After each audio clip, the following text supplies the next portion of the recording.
Баршаңызға сәлем. Бүгін мен Steam аккаунтты қалай жасауға, ашуға болатынын түсіндіретін боламын. Steam бұл көптеген қызықты ойындар орналасқан онлайн платформа. Мұнда ақылы ойындар да, тегін ойындар да болады. Сонымен қатар жеңілдіктер де, скидкалар да жиі болып тұрады. Steam'дің ресми сайтына браузер арқылы кірсеңіз болады, не болмаса компьютеріңізге Steam бағдарламасын орнатсаңыз да болады.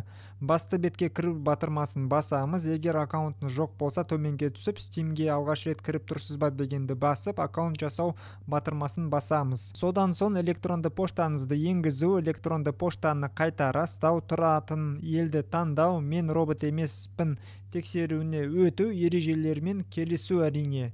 Осыдан кейін поштаңызға растау хаттары келетін болады. Поштаңызды растаған соң аккаунттың атын, ник ойлап табатын боласыз. Егер таңдаған ник бос болмай жатса, басқа нұсқа таңдасаңыз болады. Құпия сөз пароль жасайтын боласыз.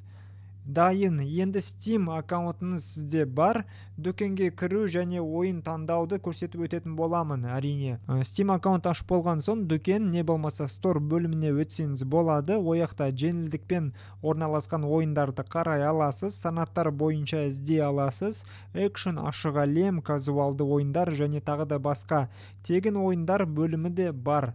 Мысалға Counter-Strike 2, Dota 2, Sims 4. Кеңес: Steam бағдарламасын компьютерге орнатып алған дұрыс, пайдалану әлде қайда ыңғайлы болады. Келесі видеода не туралы айтып берейін сізге. Видео ұнап жатса лайк басып, подписка істеп кетіңіз. Баршаңызға рахмет, сау саламатты болайық.